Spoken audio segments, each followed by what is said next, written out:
ढोलकपुर नाम के एक छोटे से गांव में राधिका और उसका परिवार रहा करता था। राधिका के घर में उसकी माँ और पिता थे। राधिका एक गरीब घर की लड़की थी। उसके पिता मेहनत मजदूरी कर घर चलाया करते थे। वहीं दूसरी ओर गांव में ही रहने वाली प्रीति एक बहुत बड़े घर की बेटी थी। प्रीति अपने माता पिता की इकलौती संतान थी, जिस कारण से उसे सभी लोग बहुत प्यार करते थे। प्रीति की माँ एक हाउसवाइफ थी। वो घर में रहकर प्रीति का ख्याल रखती और उसके पिता एक बहुत बड़े बिजनेसमैन थे।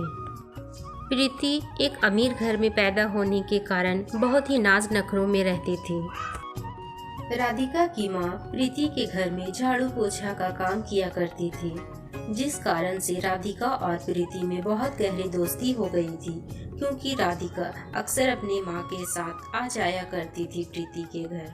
प्रीति, चलो आज हम लोग छुपन छुपाई खेलते हैं, बहुत मजा आएगा। दोनों सहेलियों में बहुत गहरी दोस्ती थी। दोनों साथ खेलते और मजे करते थे। एक दिन शांति किचन में काम कर रही होती है, तभी सुमन उसके पास आती है और कहती है, शांति, तुम्हारा जो भी पैसा बचा हुआ है, तुमने जितना भी काम किया है, आज हिसाब कर लेना, क्योंकि हम ये गांव छोड़कर जा रहे हैं। लेकिन क्यों मैम साहब, मुझसे कोई गलती हो गई क्या? अरे नहीं नहीं शांति, ऐसी बात नहीं है। तुमने तो मेरा बहुत साथ दिया है। तुम नहीं होती तो पता नहीं मैं घर कैसे संभाल पाती। वो तो प्रीति के पापा का काम अब शहर से होगा, इसलिए हमें शहर जाना होगा। यहाँ गांव में सारी सुविधा नहीं मिल पाती है, इसलिए प्रॉब्लम हो रही है, इसलिए हमें जाना पड़ रहा है। शांति, आप लोगों की बहुत याद आएगी मैम साहब। इतने दिन साथ जो रहे, और पता नहीं राधिका कैसे मानेगी। वो तो प्रीति के साथ इतना खेलती है, वो इसके बिना कैसे रहेगी? मुझे तो यही समझ में नहीं आ रहा है, दोनों में इतनी गहरी दोस्ती जो है। अगले ही दिन सुबह प्रीति का पूरा परिवार गांव छोड़कर चला जाता है। बेचारी राधिका रोती रह जाती है। उन लोगों के चले जाने से बेचारी शांति भी बहुत उदास थी। राधिका अब उदास रहने लगी, क्योंकि उसकी सबसे अच्छी सहेली गांव छोड़कर चली जो गई थी। लेकिन वे लोग करते भी क्या, वक्त बीतता जाता है। राधिका अब बड़ी हो गई थी। उसकी शादी गांव में ही रहने वाले महेश नाम के एक व्यक्ति से हुई थी। अब उन दोनों का एक 7 साल का छोटा बेटा भी था। महेश की शहर के एक कंपनी में नौकरी लग गई थी, इसलिए वह पत्नी राधिका और बेटे चिंटू को लेकर शहर चला जाता है। एक दिन राधिका बाजार में सब्जी खरीद रही थी, तभी सामने से एक लग्जरी कार आती दिखाई देती है। उस कार से उसकी दोस्त प्रीति बाहर आई। उसे देखकर राधिका चौंक गई। अरे प्रीति, तुम मुझे पहचाना? मैं राधिका, गांव वाली, तुम्हारी बचपन की सहेली। मैं तो तुम्हें देखकर ही पहचान गई। अरे राधिका, तुम यहाँ शहर में क्या कर रही हो? तुम शहर कब आई? अरे प्रीति, मेरी शादी तो गांव में ही रहने वाले महेश नाम के एक व्यक्ति से हुई है, लेकिन तुझे गांव के हालात तो पता ही है ना, अभी तक वैसे ही है, इसलिए हम शहर आ गए। शहर में इनको एक जॉब मिल गई, इसलिए हम यहीं शिफ्ट हो गए। मेरा एक 7 साल का बेटा चिंटू है। और तू बता, तू कहाँ रहती है? तेरे हस्बैंड क्या करते हैं? और तेरे बच्चे? मैं क्या बताऊँ राधिका, मेरी शादी तो एक बहुत बड़े बिजनेसमैन रवि नाम के व्यक्ति से हुई है। वो एक बहुत बड़ा बिजनेसमैन है। मेरा भी एक छोटा बेटा है, जिसका नाम रोहन है। अरे प्रीति, सारी बातें यहीं खड़ी होकर करोगे क्या? यहाँ पास में ही मेरा घर है, चलो बैठकर ढेर सारी बातें करेंगे। अरे यार, तू यहाँ इस लोकेशन में रहती है? माफ़ करना मुझे, तो यहाँ तो पार्किंग की भी सुविधा नहीं है। तू मेरे साथ मेरे घर चल, मैंने नया फ्लैट भी लिया है, तू देख भी लेना, चल मेरे साथ।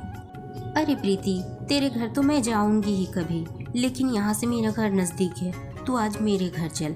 और रही पार्किंग की, तो वो मैं अरेंज कर दूंगी, तू उसकी टेंशन मत ले, चल मेरे साथ। मैं ऐसे तो तुझे घर जाने नहीं दूंगी, चल मेरे साथ अब। राधिका प्रीति को मनाकर उसे अपने घर लेकर जाती है, जो एक पुरानी गली में था। अरे यार राधिका, मेरी गाड़ी तो कुछ नहीं होगी ना?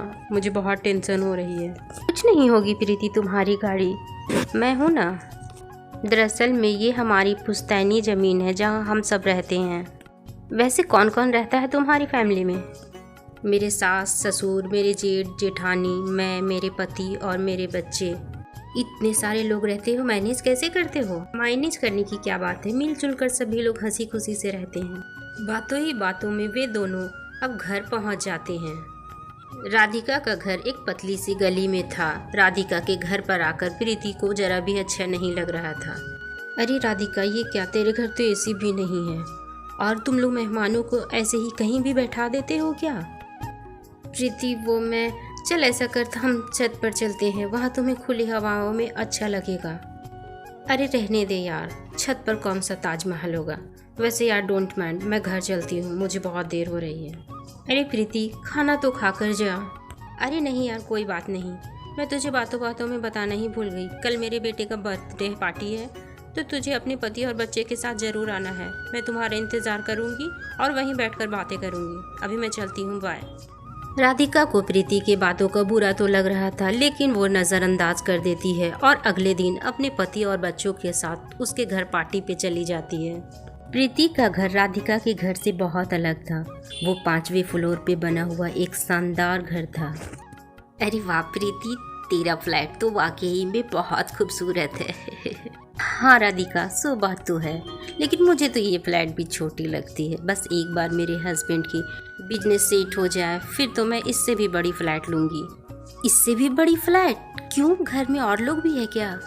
नहीं नहीं यार, मैं, मेरे हस्बैंड और मेरा बेटा जिसका आज बर्थडे है। इससे ज़्यादा लोग तो मुझसे बर्दाश्त भी नहीं होंगे। चल ना, मैं तुझे सारा घर दिखाती हूँ। प्रीति अपनी बड़ाई करते हुए राधिका को पूरा घर दिखाती है, मानो जैसे वह उसे नीचे दिखाने की कोशिश कर रही हो। ये सोफ़ा देख रही है राधिका, ये इम्पोर्टेड है। पता है मैंने इसे डिजाइन किससे करवाया है? वो सब तो ठीक है प्रीति, लेकिन जीजा जी और राहुल कहाँ है? पहले उन दोनों से तो मिला। वो तो नहीं आ पाए, ऑफिस में बहुत काम है ना इन्हें। लेकिन बर्थडे पार्टी पर भी नहीं। हाँ तो सारा अरेंजमेंट तो इन्होंने ही करवाया है ना। और प्रीति, राहुल कहाँ है? अरे राधिका, वो आज मैंने सुबह ही उसे वीडियो गेम दिलवाया है। वो उसे खेलने में ही सुबह से बिजी है, लगता है केक काटने के लिए ही नीचे आएगा। पार्टी के बाद राधिका अपने बच्चे और पति के साथ अपने घर आ जाती है। क्या हुआ? मुझे लगा था अपनी बचपन की सहेली के घर जाकर तुम्हें बहुत अच्छा लगेगा। ऐसी बात नहीं है जी, मुझे पता है प्रीति बचपन से अलग है, लेकिन अब तो और भी अलग हो गई है। वो जैसी भी है तुम्हारी दोस्त है। प्रीति और राधिका एक ही शहर में रहते थे, लेकिन दोनों एक दूसरे से ज़्यादा मिलना जुलना नहीं करते थे, क्योंकि प्रीति को राधिका का घर और उसका रहन सहन पसंद नहीं था। वक्त बीतता गया और एक दिन उसी शहर में भूकंप आ गया। भूकंप इतनी जोरदार थी कि बड़ी बड़ी मंजिलें गिरकर ध्वस्त हो गई। उनमें से ही एक प्रीति का भी फ्लैट था। राधिका को जैसे ही इसके बारे में पता चला, उसने तुरंत ही प्रीति को फ़ोन लगाया। हेलो प्रीति, प्रीति तू ठीक तो है ना? कैसी है तू? हेलो राधिका। हाँ राधिका, सब बर्बाद हो गया, हमारा फ्लैट भी। वो तो अच्छा हुआ कि हम घर पर नहीं थे, वरना ना जाने क्या होता। ऊपर वाले का लाख लाख शुक्र है कि तुम लोग ठीक हो। अब तुम जल्दी से जीजा जी और राहुल को लेकर मेरे घर पर चले आओ। लेकिन राधिका, तेरे घर पे तो पहले से इतने लोग हैं, फिर हम कैसे रहेंगे? कैसे जगह होगी हमारे लिए? अरे प्रीति, तू ये सब मत सोच, जगह दिल में होनी चाहिए, घर में नहीं। बस तू जल्दी से आ जा। प्रीति अपने बच्चे और पति के साथ राधिका के घर पहुंचती है। वे लोग कई दिनों तक उसी के घर में रहते हैं। प्रीति तो राधिका के घर मजबूरी में आई थी, लेकिन ये मजबूरी कब उसकी आदत बन गई उसे पता ही नहीं चला। परिवार में रहकर वह परिवार की अहमियत को जान चुकी थी। एक दिन प्रीति चुपचाप खड़ी थी, तभी राधिका आकर उससे कहती है, क्या हुआ प्रीति, तुम चुपचाप ऐसे क्यों खड़ी हो? कुछ नहीं राधिका, मैं तो बस यही सोच रही थी, मैं कितनी गलत थी। मैंने तुम्हें हमेशा नीचा दिखाने की कोशिश की, लेकिन आखिर वक्त पे तुम्ही ने मेरा साथ दिया। मैंने आज से पहले अपने बेटे राहुल को इतना खुश कभी नहीं देखा जितना यहाँ देखा है। मैं तो सिर्फ दौलत की ही अहमियत देती थी, लेकिन मुझे अब समझ में आया, दौलत ही हर कुछ नहीं होता है। मुझे माफ़ कर दो। राधिका भी आगे बढ़ प्रीति को अपने गले से लगा लेती है। अब दोनों दोस्तों के बीच अमीरी गरीबी नहीं था, अब दोनों दोस्त बन चुकी थी।